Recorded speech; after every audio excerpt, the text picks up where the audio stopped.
Anda dicek fakta Pro 1 RRI.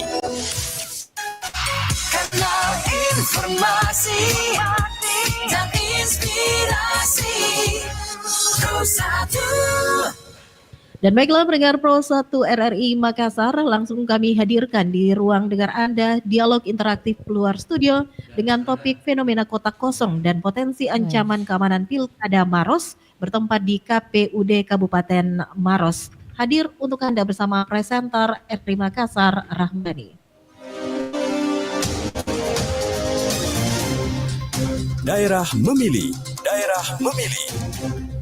Program khusus Radio Republik Indonesia selama tahapan periode pemilihan Pilkada Daerah 2024 yang mencerdaskan, disajikan secara berimbang, independen, netral dan imparsial. Daerah Memilih. Simak pada semua program siaran radio dan kanal platform digital RRI mulai Jumat 6 September 2024 pukul 8 waktu setempat. RRI, kanal pemilih cerdas. Assalamualaikum warahmatullahi wabarakatuh dan selamat pagi pendengar dimanapun Anda berada. Senang rasanya saya Dani hadir kembali menemani Anda dalam talk show atau juga dialog luar studio dari kantor KPU Kabupaten Maros mengangkat judul Fenomena Kotak Kosong dan Potensi Ancaman Keamanan Pilkada Maros. Dan di kesempatan pagi hari yang berbahagia ini kami hadir bersama dengan narasumber kami di ruang podcast KPU Maros. Ya, ada Bapak Komisioner KPU Maros, Bapak Salman Sunu. Assalamualaikum warahmatullahi wabarakatuh. Waalaikumsalam warahmatullahi wabarakatuh. Ya, dan juga ada Dr. Syahril Cakari SHMH, pengamat politik dari Universitas Hasanuddin Makassar. Assalamualaikum warahmatullahi wabarakatuh. Selamat pagi. Sehat ya Pak ya? Baik, selanjutnya juga ada Bapak Kaniti Densus 88 Anti Teror Satgas Wilayah Sulawesi Selatan, Bapak AKP Faisal Esos. Assalamualaikum warahmatullahi wabarakatuh. Baik, sehat-sehat Pak ya. Iya, pagi-pagi kita ke Maros ini mau berbicara mengenai bagaimana persiapan Pilkada 2024. Nah, ada yang unik di Kabupaten Maros ini karena kontestan pemilu ini hanya seorang atau pasangan tunggal yang nanti bukan bertarung lagi ya di Pilkada, karena ini pasangan tunggal. Baik, dan seputaran ini kita akan bahas terlebih dahulu bersama dengan Komisioner KPU Maros, Bapak Salman Sunu. Nah, ini berbicara mengenai kotak kosong ya. Ini hanya ada satu pasangan calon yang akan maju pada Pilkada, Bapak Syahril Hedir Sam dan juga Suhartina Bohari, Pak. Ini bicara mengenai kotak kosong ini dan juga persiapan Pilkada seperti apa KPU Maros. Silahkan Pak. Bismillahirrahmanirrahim. Assalamualaikum warahmatullahi wabarakatuh. Selamat pagi kita semua. Yang saya hormati para narasumber, moderator dan para kru yang sempat hadir di kantor KPU Kabupaten Maros. Pertama-tama kami dari KPU Kabupaten Maros ini memberikan apresiasi yang sangat tinggi kepada Bapak Ibu dari RRI yang menempatkan siaran langsungnya nanti di kantor KPU Kabupaten Maros, di mana kita ketahui bahwa fenomena kotak kosong ya yang ada di Kabupaten Maros ini siang terdengar. Tapi kalau dari KPU kita mengenalnya kolom kosong. Kolom kosong ya. Kolom kosong. Nah, dari proses pendaftaran di pengumuman di tanggal 24 sampai tanggal 26 itu kita sudah melakukan pengumuman dan sosialisasi kepada masyarakat terkait dengan pendaftaran bakal calon bupati. Kemudian di tanggal 27 sampai tanggal 29 itu masa pendaftaran. Nah, sampai di tanggal 29 di pukul 23.59 itu hanya satu pasangan calon yang mendaftar. Artinya dalam hal ini adalah calon tunggal itu. Nah, sesuai dengan regulasi yang kami petunjuk dari pimpinan KPU Provinsi dan KPU RI terkait dengan regulasi itu, maka kalau calon tunggal maka memungkinkan untuk melakukan sosialisasi pengumuman untuk melakukan perpanjangan. Jadi ada masa perpanjangan ya di tanggal 2 sampai tanggal 4. Nah, di masa perpanjangan itu di pukul 23.59 tidak ada calon yang mendaftar. Artinya kita lakukan pleno untuk menutup pendaftaran bahwa calon itu yang mendaftar hanya satu pasangan calon di tanggal 4 itu sesuai dengan perlakuan secara mutat-mutan di tanggal 27 sampai tanggal 29 itu. Baik. Nah, Pak, ini tadi Bapak mengatakan ini bukan, kalau KPU sendiri ini istilahnya bukan kotak kosong ya, tapi kolom kosong. Nah, ini mungkin bisa diceritakan ini seperti apa sih kolom kosong ini dan bagaimana nanti lembar suara ya, karena ini kan calon tunggal. Nah, bagaimana lembar suara nanti yang akan kita lihat pada proses pemilihan, Pak? Jadi memang dari segi proses itu seperti tahapan-tahapan yang kita sudah jalankan bersama itu normal, normal, objektif. Tetapi memang ada satu regulasi yang mengatur, yaitu PKPU 13 tahun 2018 terkait dengan calon tunggal. Nah, calon tunggal ini diatur di surat suaranya, nanti diatur itu hanya pasangan calon dengan di sampingnya kolom kosong. Nah, itu yang menjadi perbedaan pembeda di antara kalau bukan kolom kosong ya, itu. Iya, Pak. Nah, ini pertanyaannya banyak ya. Kok Maros itu hanya calon tunggal, memang tidak ada pesaing lagi. Nah, ini seperti apa, Pak Salman menanggapi hal ini, Pak? Kalau kita melihat dari proses awal, mulai dari sosialisasi, kemudian pengadaan penyampaian masyarakat yang banyak santer beredar di warung-warung kopi dan lain-lain, fenomena kotak kosong atau kolom kosong yang ada di Kabupaten Maros itu, kalau kita mendengar ya, dan mengetahui juga informasi dari masyarakat itu memang dari awal. Dari awal memang akan dipastikan cuma satu calon menurut informasi masyarakat yang kita dengar. Tapi kalau kita di KPU ini kan subsakti, mau satu calon, mau dua calon, mau tiga calon, kita perlakukan sama begitu. Baik, ya kita beralih ke Pak Syahrir Cakari, Pak. Ini fenomena kotak kosong ya. Ini kan Makassar juga pernah melalui proses kotak kosong ini atau kolom kosong ini. Nah, sebagai pengamat politik, bagaimana Anda melihat fenomena kotak kosong ini, dan rupanya ini juga jumlahnya cukup meningkat sekarang ini di Indonesia. Silakan, Pak. Iya, saya kira proses pelaksanaan pilkada kita tahun 2024 ini memang sangat terasa persoalan calon tunggalnya ini, karena dari 545 kabupaten, kota dan provinsi yang menyelenggarakan pilkada di 2024 ini, ada 41 diantaranya itu adalah calon tunggal atau kotak kosong lah kira-kira begitu. Di Sulawesi Selatan tahun ini cuma satu, yang calonnya hanya satu atau satu pasang, yaitu Kabupaten Maros. Pada pilkada yang lalu di Sulawesi Selatan ini itu juga ada calon tunggal di Kabupaten Bone. Kebetulan juga posisinya sama dengan Kabupaten Maros yang waktu itu sama-sama incumbent, sama-sama dari bupati dan wakil bupati yang maju kembali di pemilu kada ketika itu. Dan ini sama benar tadi Pak Komisioner sampaikan bahwa ini memang harus dipersamakan, diperlakukan sama dengan merujuk pada regulasi yang ada, Undang-Undang 10 2016 dan segala peraturan teknisnya memang membolehkan pemilu kada itu dilakukan dengan hanya satu pasang calon. Jika kita melihat ke belakang, kenapa sebenarnya hanya satu pasang calon? Padahal di daerah itu tentu saja putra-putri terbaik, katakanlah kita ambil slogan itu pasti banyak. Tetapi di realita yang kita hadapi, kenapa hanya satu? Kenapa hanya satu? Ya, kalau kita melihat penyebab secara umum, yang pertama tentu saja menghadapi incumbent kita mempersoalkan masalah kepuasan publik terkait dengan kepemimpinan yang bersangkutan.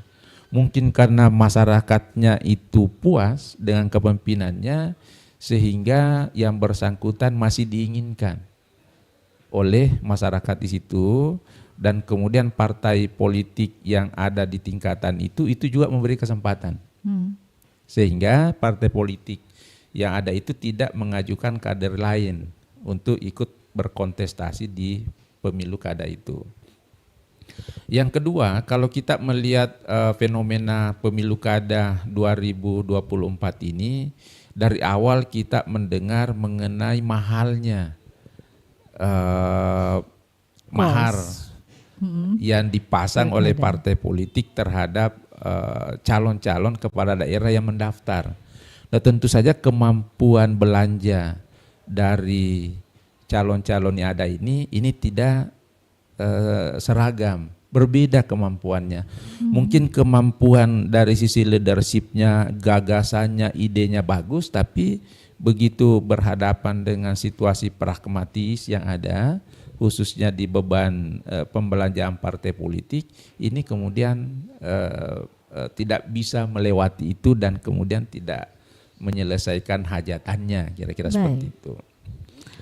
Nah Pak Prof, tapi ini kan bukan berarti bahwa sebenarnya kegagalan partai politik untuk menyiapkan kadernya atau tidak mempercayai kadernya sendiri untuk bisa maju pada pilkada? Fenomena ini kita melihat dalam perspektif pragmatisme. Banyak partai politik yang sepertinya memiliki kader yang cukup dari sisi persyaratan ambang batas partai politik untuk mengusung juga biasa dipenuhi, tetapi yang bersangkutan tidak mengusung kadernya, tapi malah mengusung kader atau calon eksternal. Nah, ini menurut saya ada sikap pragmatisme dari masing-masing partai politik ini di dalam mengusung pasangan calon di pemilu kada, baik di kabupaten, kota maupun provinsi. Nah, ini saya lihat juga perlu dievaluasi mengenai konsistensi dalam perkaderan di partai politik itu. Sayang partai politik itu sudah panjang melakukan perkaderan, tetapi di ujung tidak mengusung kader bersangkutan. Iya. Nah, ini yang menarik ya Pak Prof. Nanti kita bahas lagi. Baik, saya ke Pak Faisal. Nah, Pak Faisal ini jelang pilkada ini suhu politik memanas ya, boleh dikatakan seperti itu, dan tentu saja aksi-aksi teror mungkin bisa terjadi di jelang pilkada ini, bahkan pada saat proses pengambilan suara. Nah, ini tentunya Densus 88 ini sudah melakukan pemetaan seperti itu. Nah, apa saja potensi-potensi teror yang bisa terjadi pada saat jelang pilkada seperti ini? Ya, terima kasih Mbak Dani. Dengan naiknya suhu politik, dengan naiknya suhu politik yang ada di Indonesia ini, maka dimanfaatkan oleh kelompok-kelompok radikal, kelompok-kelompok teroris yang memang dari awal tidak setuju dengan adanya pesta demokrasi ini.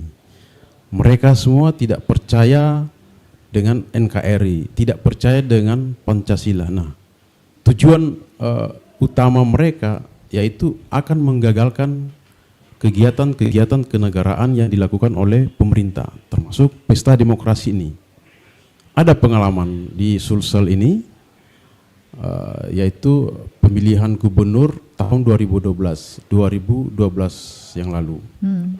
Jadi menjadikan pesta demokrasi ini menjadikan alat bagaimana supaya kedua kubu ini bisa bentrok. Dimulailah dengan aksi mereka melakukan pengeboman terhadap salah satu paslon yang ada. Nah, berharap kedua kubu ini bentrok. Ketika sudah bentrok, maka mereka akan masuk. Artinya niat mereka untuk mengagalkan pemilu sudah berhasil. Seperti itu. Baik. Nah, tapi dari Densus 88 sendiri ini sudah langkah-langkah antisipasi yang dilakukan itu seperti apa saat ini, Pak? Ya, kalau kami dari Densus 88 ada pesta demokrasi atau tidak ada sama saja, Mbak. Sama saja ya. Densus 88 kami dan kawan-kawan tetap akan bekerja menjaga keutuhan NKRI ini. termasuk dari ancaman-ancaman teroris dan gangguan Kamtimas yang lain.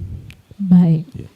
Ya, nah saya kembali ke Pak Salman. Nah ini dari sisi teknis sendiri pada pilkada nanti, ini ada berapa TPS yang disiapkan ya, kotak suara yang disiapkan untuk pilkada Maros ini? Silahkan Pak. Untuk sementara ini kan sementara pemetaan, Pak. Pemetaan di posisi terakhir itu berada di angka 402 TPS. Kurang lebih seperti itu yang tersebar di 14 kecamatan. Nah ini dari segi penetapan atau penentuan DPS juga itu menjadi salah satu langkah untuk membentuk suatu TPS. Baik. Nah Pak, ini untuk TPS yang berada di jalur-jalur yang sulit untuk dijangkau ya, atau daerah-daerah yang terpencil di Maros ini bagaimana tentunya nanti distribusinya Pak? Jadi kalau kita berkaca memflashback kembali di pemilu tahun 2024, memang ada beberapa TPS yang agak rawan dari segi letak geografis karena berada di wilayah pegunungan, yaitu di Kecamatan Melawa, Kecamatan Camba, kemudian Kecamatan Tumpuk Bulu. Ini menjadi kecamatan terjauh juga yang punya TPS itu yang agak rawan terkait dengan pendistribusian logistik. Tapi kalau dilihat dari pemilu kemarin, alhamdulillah aman.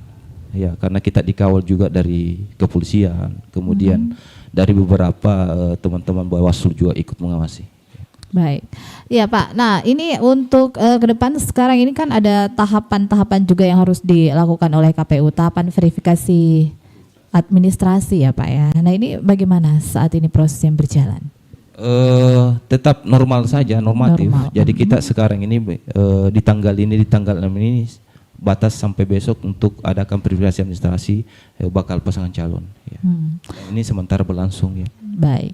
Nah Pak Sahri ini tadi sempat menyinggung mengenai parpol yang mencalonkan justru kader dari eksternal ya, dan bukan dari maksudnya partai sendiri gitu.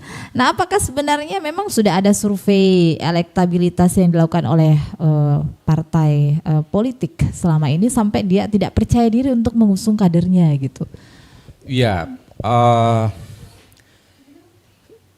faktor elektoral kelihatannya di ujung itu tidak menjadi pertimbangan utama di partai politik itu dalam hal mengajukan atau mendaftarkan pasangan calon ke KPU. Ada banyak faktor, tentu saja faktor utama kalau kita melihat tadi ini yang saya istilahkan tadi itu dengan pragmatisme partai politik. Kalau kita melihat misalnya katakanlah fenomena Jakarta, justru figur yang punya elektabilitas dan potensi kemenangan yang paling tinggi justru tidak didaftarkan oleh partai politik yang awalnya mendeklarasikan yang bersangkutan. Nah saya lihat ini adalah fenomena gunung esnya, kira-kira yang muncul ke permukaan itu hal seperti itu. Tetapi hal yang sama tentu saja banyak terjadi di berbagai daerah. Di 545 kabupaten, kota, dan provinsi yang melakukan pilkada dengan fenomena 41 calon tunggal ini kemungkinan pengaruh dari pragmatisme partai politik tadi dengan berbagai pertimbangan.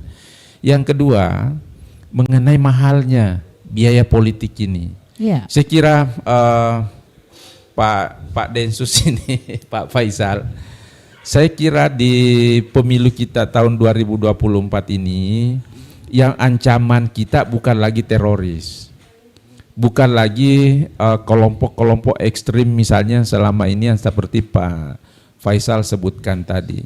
Tapi yang menurut saya adalah ancaman yang paling kita harus antisipasi adalah bagaimana penyakit pemilu yang selama ini selalu ada, ini kemudian kita harus atasi. Apa penyakitnya? Yang pertama adalah money politik. Money politik. Kita harus paham bahwa pemilu kada ini adalah momentum penyelenggaraan kedaulatan rakyat di daerah untuk melahirkan pimpinan daerah yang visioner, yang punya visi ke depan, yang punya gagasan, punya ide.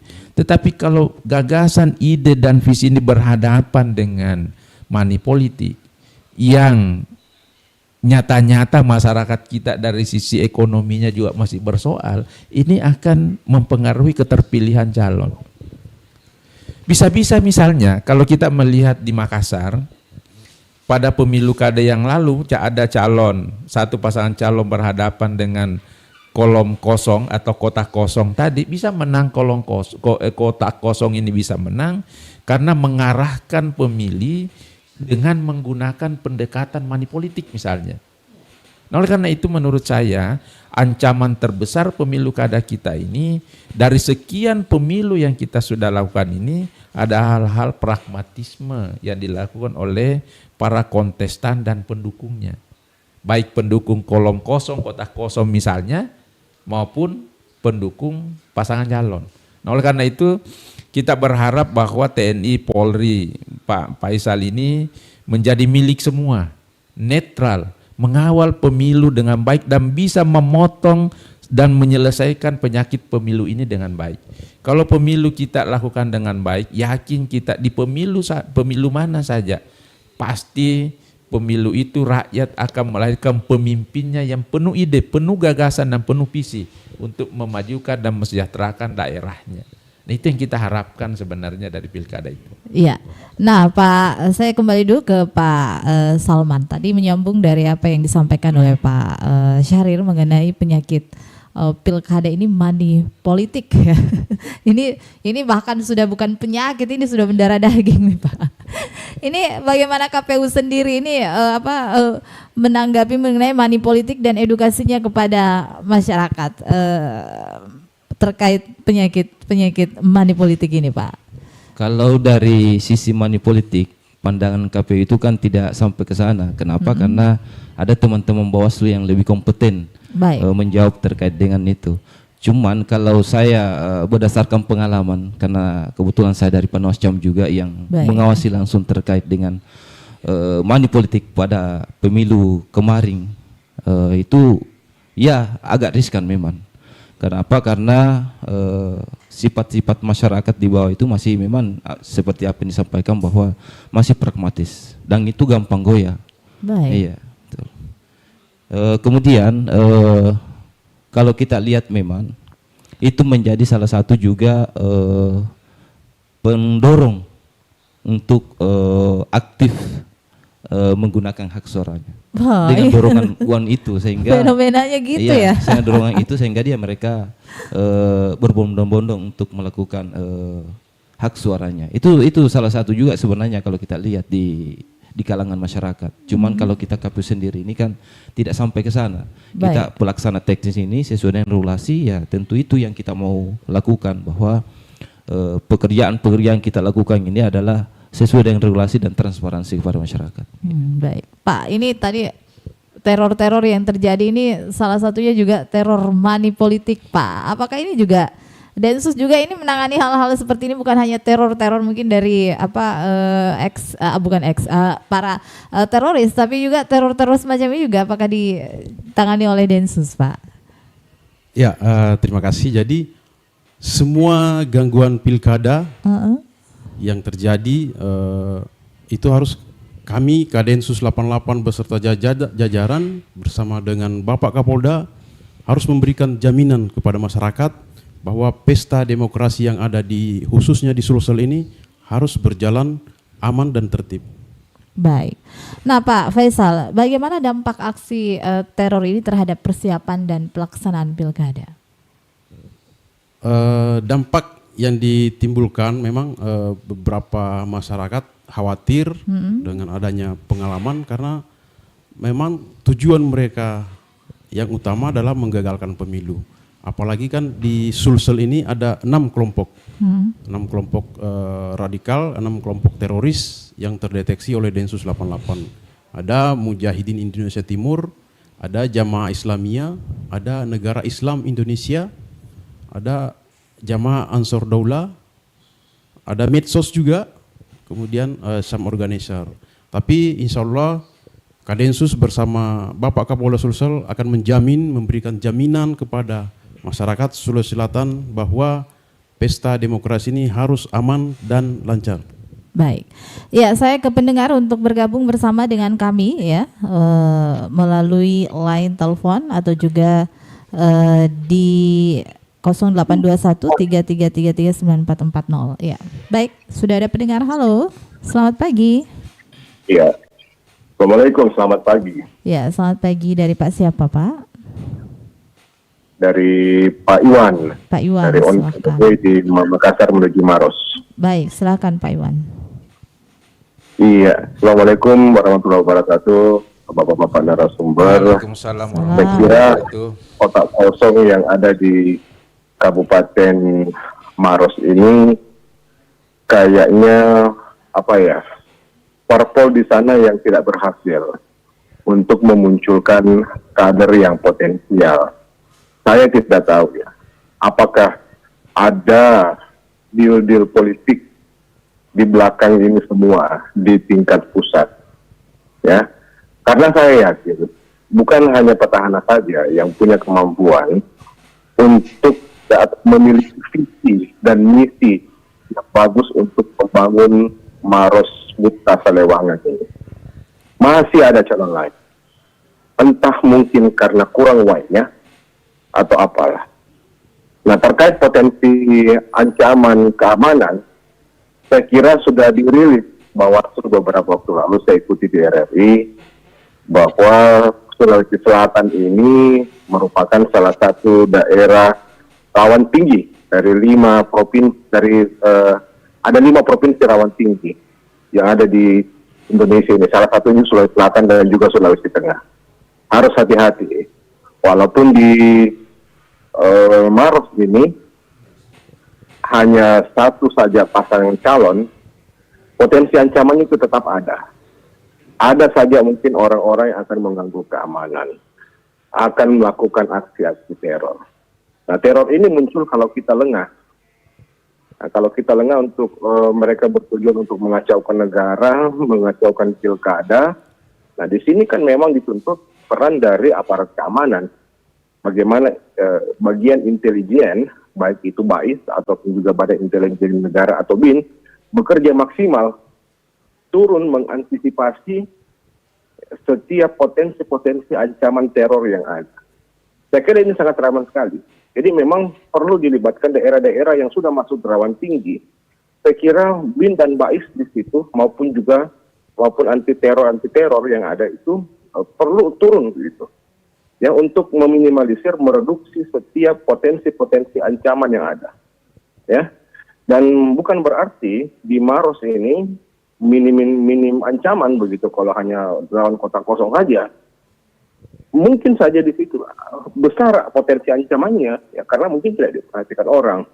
Mungkin orang fokusnya kepada daerah-daerah yang banyak paslonnya di situ, mungkin lebih menarik di situ, ya. Nah, tetapi jangan lupa di tempat-tempat yang satu paslonnya, ya, bisa saja ada ancaman di situ. Saya kira ini memang perlu diantisipasi semuanya, ya. Nah, jadi kedepannya memang ini partai politik, ya, perlu menyiapkan kader. Masa tidak ada di Maros ini anggota dewan ataupun juga tokoh-tokoh masyarakat, ya, yang mampu begitu untuk bertarung di pilkada. Masa hanya andalkan petahana saja. Saya kira itu yang saya ingin sampaikan. Ya, Ya. silakan. Terima kasih. Baik, terima kasih Pak Iwan. Silakan Pak ditanggapi dari pertanyaannya. Kalau dari KPU sendiri ini kan normatif saja, Iya. berjalan sesuai dengan tahapan. Mau berapa calon kita akan terima. Tahapan juga akan normal, sesuai dengan apa yang dijalankan. Nah, untuk saat sekarang ini kita mengenal bahwa Maros sendiri ini kan memang hanya satu pendaftar atau calon tunggal. Tapi kalau dipastikan melawan kota kosong ini kami belum bisa menggunakan statement itu. Kenapa? Karena belum ditetapkan. Nah, Baik. belum ada penetapan sehingga kami di Maros itu belum bisa mengatakan bahwa pasti melawan kota kosong itu. Baik, jadi ini belum bisa dipastikan ya Pak melawan kotak kosong. Ya, ini pernyataan dari Pak Salman. Silahkan Pak Sahrir. Iya. Sama tadi apa yang kita Saya kira sampaikan bagus bahwa sekali masukan Pak Iwan tadi. Parpol memang tidak boleh gagal dalam melakukan kaderisasi pimpinan daerah. Harusnya memang mereka lebih siap untuk menghasilkan atau melakukan kaderisasi untuk melakukan kaderisasi pimpinan daerah lah. Bagaimana parpol ini mempersiapkan kadernya supaya siap menghadapi segala situasi, misalnya daerah kaitan dengan rekrutmen kepimpinan daerah. Tetapi Kabupaten Maros ini kebetulan tahun ini itu hanya diikuti satu pasangan calon, dan kebetulan pasangan calonnya ini adalah bupati dan wakil bupati incumbent. Nah, ini fenomena yang kita harus terima sebagai suatu kenyataan di Kabupaten Maros ini. Namun dalam situasi seperti itu ada beberapa hal yang saya ingin ingatkan kepada semua pihak di Kabupaten Maros ini, bahwa salah satu hal yang perlu diantisipasi dari adanya peserta incumbent sebagai kontestan kembali itu adalah bagaimana ASN bisa dijaga netralitasnya. ASN tidak boleh diarahkan atau dimobilisasi misalnya untuk memilih calon tertentu, atau memilih misalnya karena cuma satu calon dan dimobilisasi untuk memilih yang ada, meninggalkan kotak kosong misalnya, itu nggak boleh. Kemudian perlu pula diantisipasi mengenai penggunaan fasilitas pemerintah daerah. SKPD, OPD ini harus dijaga betul-betul netral dan menjadi pelayan yang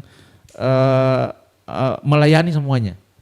Baik itu pemilih atau pendukung pasangan calon yang ada, maupun misalnya kebetulan orang-orang yang mendukung atau menginginkan kolom kosong itu untuk dipilih. Tidak boleh ada diskriminasi dalam pelayanan ASN ini. Semua pihak harus menghormati pemilu sebagai penyelenggaraan kedaulatan rakyat. Sekarang ini rakyat sementara mengolah kedaulatannya untuk diberikan kepada siapa untuk diemban dalam 5 tahun ke depan ini. Oleh karena itu, proses demokratisasi kita melalui pemilu kada ini harus memastikan mengenai normalnya proses ini. Tidak boleh ada penggunaan kekuatan daerah maupun misalnya pengarahan pemilih dengan berbagai cara termasuk money politik tadi ini untuk menggunakan hak pilihnya di pemilu kada kita tahun ini. baik, kita ke Pak Faisal. Silahkan Pak Faisal menanggapi apa yang disampaikan oleh Pak Iwan tadi.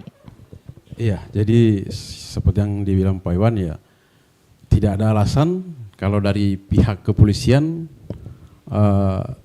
pesta demokrasi ini harus berjalan lancar, harus aman sampai selesai. Dan ini sudah dipersiapkan 1 tahun sebelumnya. Kami sudah bekerja sama juga dengan pihak Polda tentang penempatan personil, kekuatan yang dipersiapkan untuk pesta demokrasi ini. Ini ada berapa personil yang bakal turun dan intel yang diturunkan ini untuk pengamanan nanti? Untuk kekuatan personil itu ribuan yang dipersiapkan untuk lingkup Sulawesi Selatan ini. Ini sudah ada pemetaan daerah-daerah yang rawan Pak dari Polda sendiri? Sudah, dari Direktorat Intelijen itu sudah dipetakan jauh sebelum pesta dilaksanakan. Iya, daerah yang terawan ini di Sulsel. Ini ada 5 daerah yang paling rawan ini. Apakah Maros masuk kategorinya? Kalau dari kacamata Densus 88 masih Makassar di urutan nomor 1. Iya, di antara semua kabupaten yang ada di Sulawesi Selatan. Nah, kalau melawan kota kosong nih Pak ya, kota kosong dengan pasangan tunggal, apakah ini kategorinya rawan atau tidak? Melawan kotak kosong atau ada paslon lain itu saya kira sama saja. Sama saja ya? ya? Karena masyarakat tetap memilih, tergantung masyarakat yang mau dipilih siapa. Jadi sama saja dengan pilkada yang lain. Baik. Ancamannya juga sama. Ancamannya juga sama ya, baik Pak. Nah ini Pak Salman, apa perbedaan antara pilkada dengan kolom kosong ya dan juga pilkada biasa dari sisi administrasinya dan pelaksanaannya? Sebenarnya kalau kita lihat perbedaan itu hanya di regulasi itu saja di PKPU 13 2018 terkait dengan calon tunggal. Tetapi secara normatif itu tahapannya sama. Sama ya. saja. Mulai dari awal sampai akhir. Cuman karena bedanya ya diikuti oleh satu pasangan calon saja, ya calon tunggal. Ya. Ini seru nggak sih ya nanti jalannya persaingan gitu? Kalau berbicara mengenai keseruan daripada pilkada sendiri, Pak, ini bagaimana tentunya? Ini melawan kota kosong dengan situasi yang terjadi di Kabupaten Maros saat ini dengan elektabilitas yang cukup tinggi dari incumbent sendiri. Nah ini bagaimana Anda melihatnya? Ini pasti ada yang sudah mengatakan ya pasti menang gitu ya? Iya. Ini tentu mengandung resiko tinggi. Ya. Kalau incumbent berhadapan dengan kolom kosong, itu ada kita ngambil referensi misalnya di Kabupaten Bone. Ya. Pada pemilu kada yang lalu, dari hasil penetapan KPU Kabupaten Bone, 63% itu memilih paslon. 30% itu memilih kolom kosong. Kotak kosong. Ini artinya apa? Itu mencerminkan bahwa tingkat kepuasan pemilih terhadap pasangan calon yang ada itu sangat tinggi, hampir 50% dari jumlah pemilih yang menggunakan hak suaranya di pemilu kada itu. Ini menjadi introspeksi sebenarnya, karena ini menyerang langsung kepada eksistensi paslon. 5 tahun yang lalu itu ternyata 50% dari pemegang hak suara di daerah itu tidak puas dengan kepemimpinannya dan oleh karena itu menginginkan perubahan. Nah, kolom kosong ini adalah simbol dari perlawanan masyarakat terhadap pasangan calon yang kebetulan incumbent yang ada pada saat itu. Nah, oleh karena itu di Maros saya salah satu mengkhawatirkan bahwa penggunaan hak suara pemilih nantinya itu kalau mencapai 50%, ini bisa kita mengatakan bahwa kehadiran pasangan calon incumbent hadir di pemilu kada Kabupaten Maros ini bukan karena murni keinginan rakyat, tetapi melainkan dilakukan dengan taktik dan strategi politik. Untuk tidak tidak adanya ruang kepada yang lain misalnya. Nah, oleh karena itu, ini bukan mencerminkan keinginan publik secara mayoritas. Baik.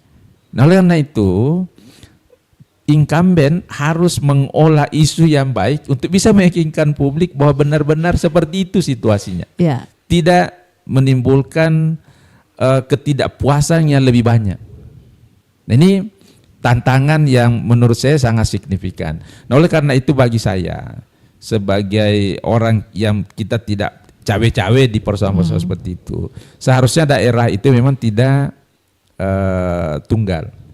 Seharusnya di pemilu kada kita itu memang dibuka ruang selebar-lebarnya supaya putra-putri yang punya potensi baik dipersilahkan, diberikan karpet merah untuk maju di dalam kontestasi itu. Kita prihatin karena tahun ini bayangkan 543 pilkada di seluruh Indonesia, 41 diantaranya hanya satu pasangan calon. Nah, pasangan calon yang ada yang satu ini itu bukan karena pasangan calonnya banyak yang tidak memenuhi syarat, tapi memang cuma itu yang mendaftar. Cuma itu yang didaftar oleh partai politik yang ada di level atau di tingkatan daerah itu.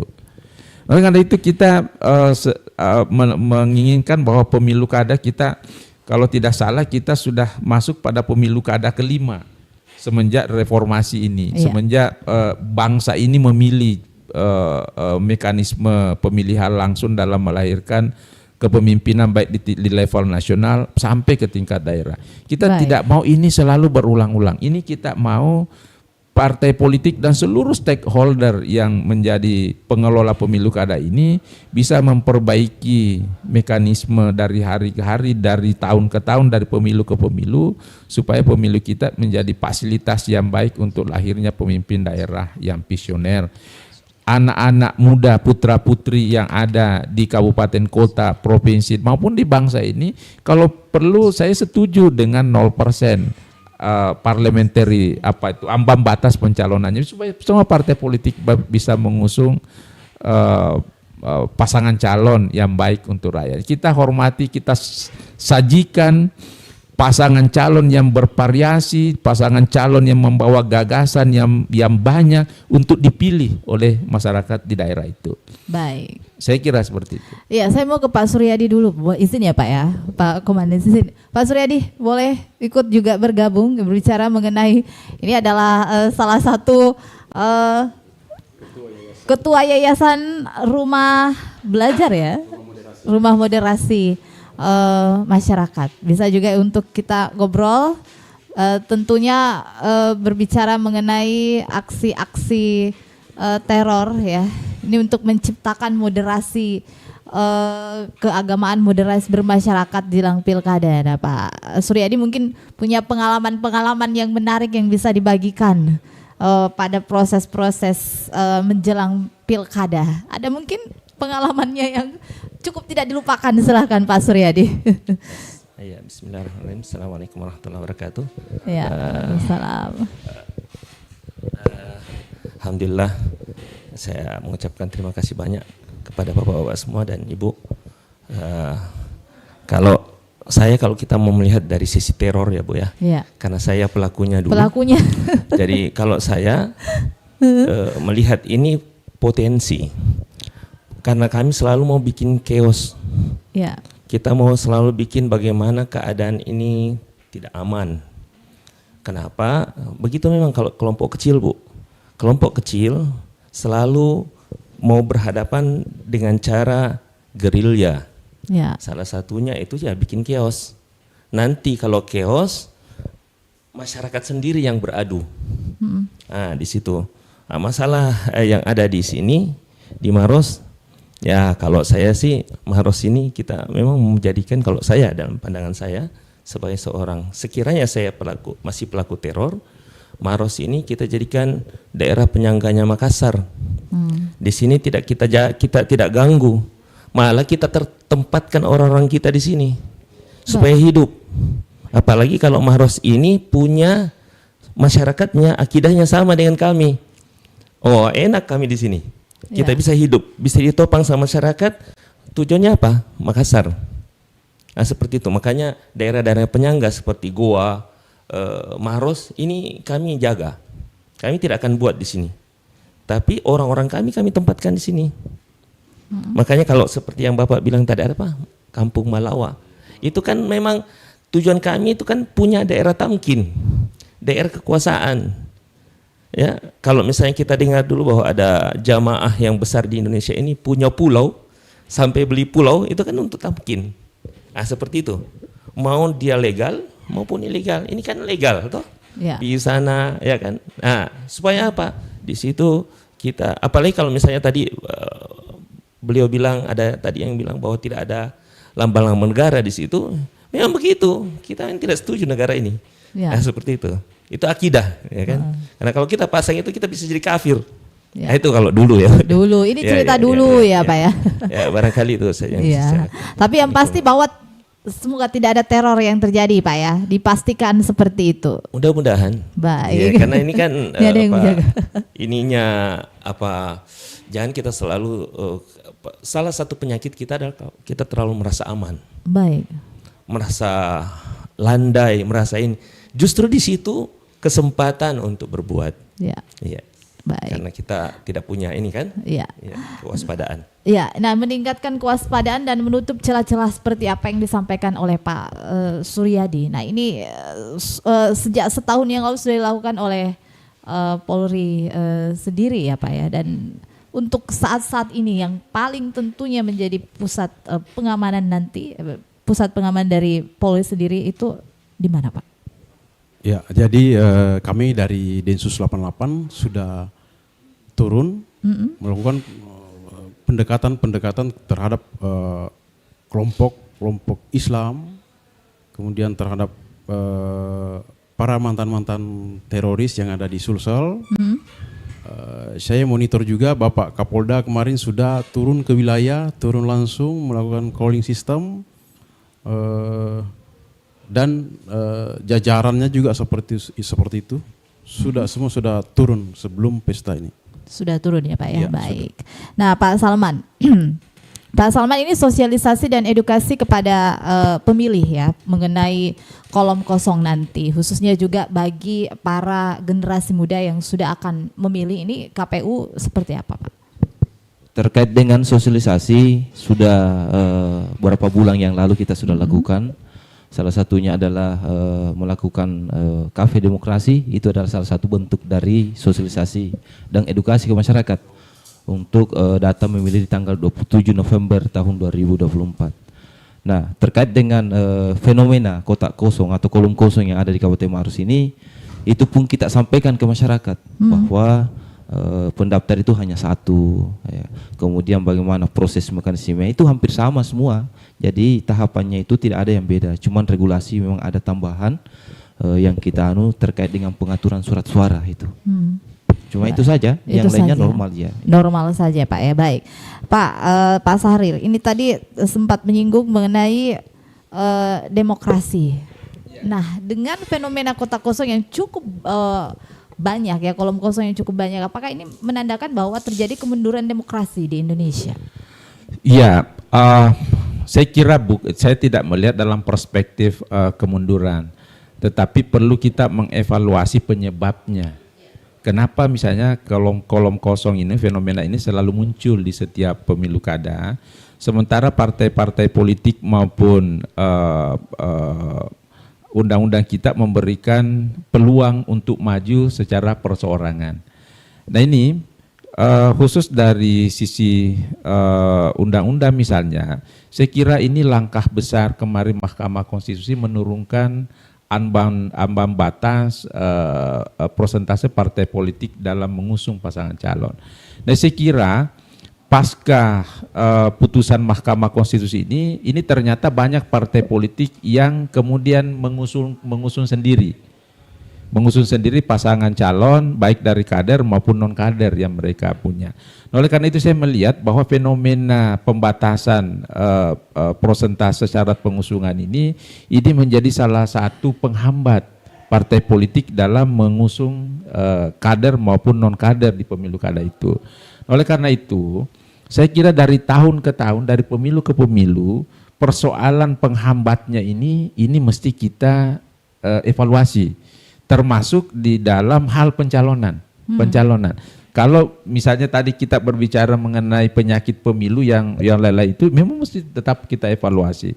Tetapi khusus di dalam syarat pencalonan, saya kira kalau perlu ini ambang batas persentasenya mesti diturunkan lagi. Lalu kemudian partai politik lebih mempersiapkan diri dalam hal regenerasi kader internal masing-masing untuk didorong di pemilu-pemilu kada kita di semua level, baik gubernur maupun di kabupaten kota. Di Provinsi Sulawesi Selatan sendiri, ini juga sebelum putusan Mahkamah Konstitusi ini juga sudah santer dibicarakan bahwa provinsi juga Sulawesi Selatan tahun ini juga hanya diikuti satu pasangan calon. Iya. Karena keterbatasan syarat persentase tadi. Syukur-syukur Mahkamah Konstitusi mengubah syarat persentase itu di pasal 40 Undang-Undang 10 2016 ini, sehingga pasangan calon yang tadinya sudah mendaftar berbagai partai politik ini bisa memenuhi syarat ambang batas. Nah, kira penghambat demokratisasi kita dari sisi legalitasnya ini dari hari ke hari harus kita lakukan evaluasi supaya kedaulatan rakyat kita ini bisa difasilitasi dengan baik dan mudah. Saya kira begitu. Baik. Nah, di menit-menit terakhir perjumpaan kita, mungkin untuk Anda pendengar masih bisa untuk manfaatkan kesempatan ini di line telepon kami di 08124233339440 ya untuk bergabung bersama dengan kami kembali. Nah, ini tadi disampaikan oleh Pak Suryadi. Apakah sebenarnya memang ada pola atau metode tertentu yang digunakan dalam aksi teror pada pilkada ini? Metode-metode baru yang dilakukan, Pak? Dari tentunya pemetaan yang dilakukan ataupun juga survei yang dilakukan atau pengamatan yang dilakukan oleh intelijen saat ini. Iya, terima kasih. Jadi kalau metode baru hampir tidak ada, tapi cara lama mereka ya akan membenturkan kedua kubu ini yang para calon akan membenturkan kedua kubu ini sampai mereka bentrok. Ya, ini hanya dibenturkan ya, ini antara kedua kubu tersebut ini menjadi ramai, menjadi kisruh pilkadanya. Baik, Pak. Nah, ini jika Pak Salman, jika kotak kosong meraih kemenangan gitu di Pilkada Maros ini.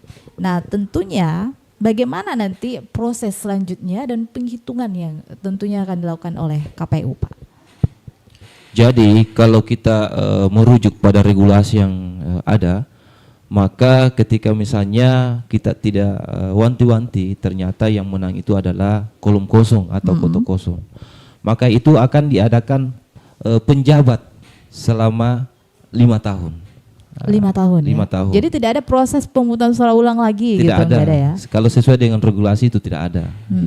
Ya, apalagi sekarang kita kenal ini kan pilkada serentak. Ya. Nah, pilkada serentak itu momennya 5 tahunan, kecuali mungkin ada regulasi baru yang keluar, kita kiblatnya ke sana lagi, ya seperti itu. Ya, seperti yang Makassar dulu ya Pak ya. Baik, ke Pak Sahril Cakari, silahkan Pak Sahril ini untuk tentunya bagaimana ya alur ke depannya agar semua hal-hal yang menjadi kendala-kendala pemilu, pilkada ya, potensi-potensi ancaman ya, kotak kosong, kolom kosong dan segala hal itu bisa tidak terulang. Bagaimana harusnya intervensi pemerintah? Saya kira sekian kali kita melakukan pemilu, kita berharap bahwa semakin ke depan penyakit pemilu ini semakin berkurang, bahkan kita berharap semakin hilang. Money politik kita berharap sudah dihilangkan. Paling tidak jangan terlalu ekstrim seperti pada pemilu-pemilu sebelumnya. Yang kedua, ASN kita berharap makin netral, makin sadar bahwa undang-undang pemilu melarang ASN. Undang-undang ASN sendiri melarang dengan ancaman hukuman pidana jika terlibat.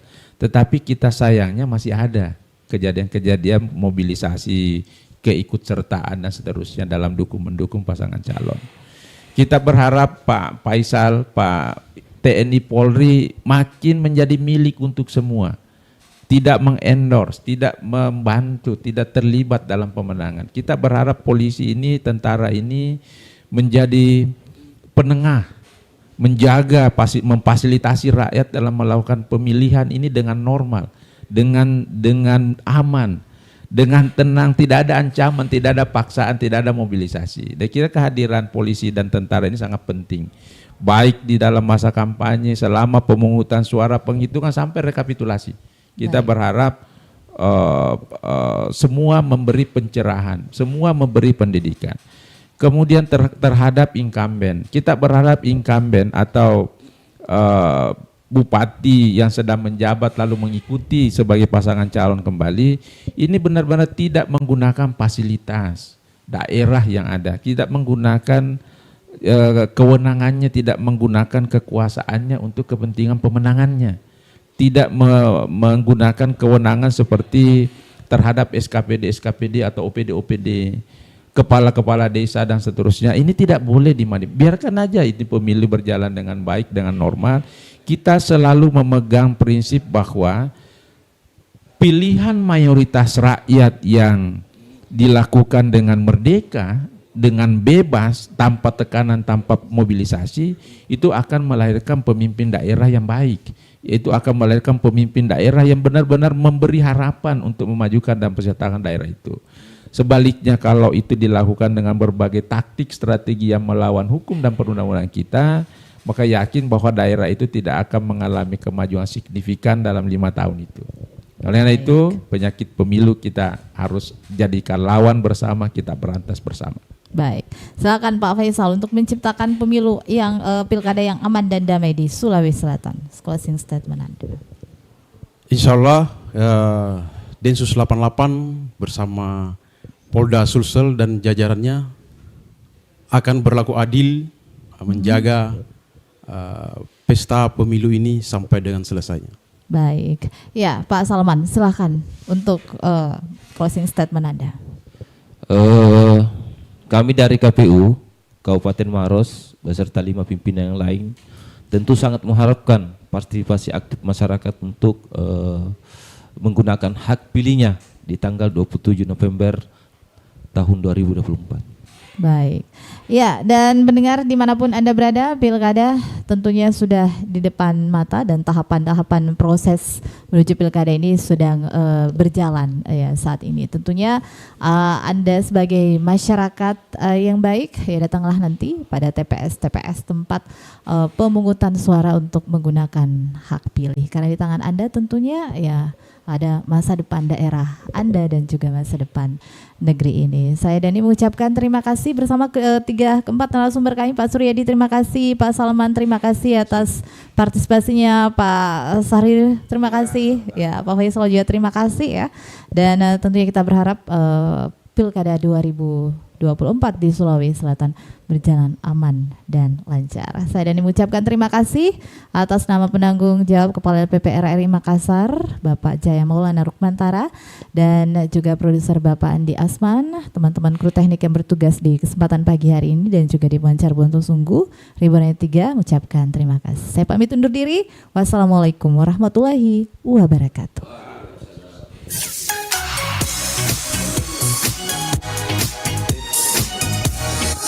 Satu.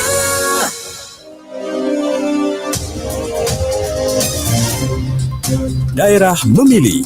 Daerah memilih. Program khusus Radio Republik Indonesia selama tahapan periode pemilihan Pilkada Daerah 2024 yang mencerdaskan, disajikan secara berimbang, independen, netral dan imparsial. Daerah memilih.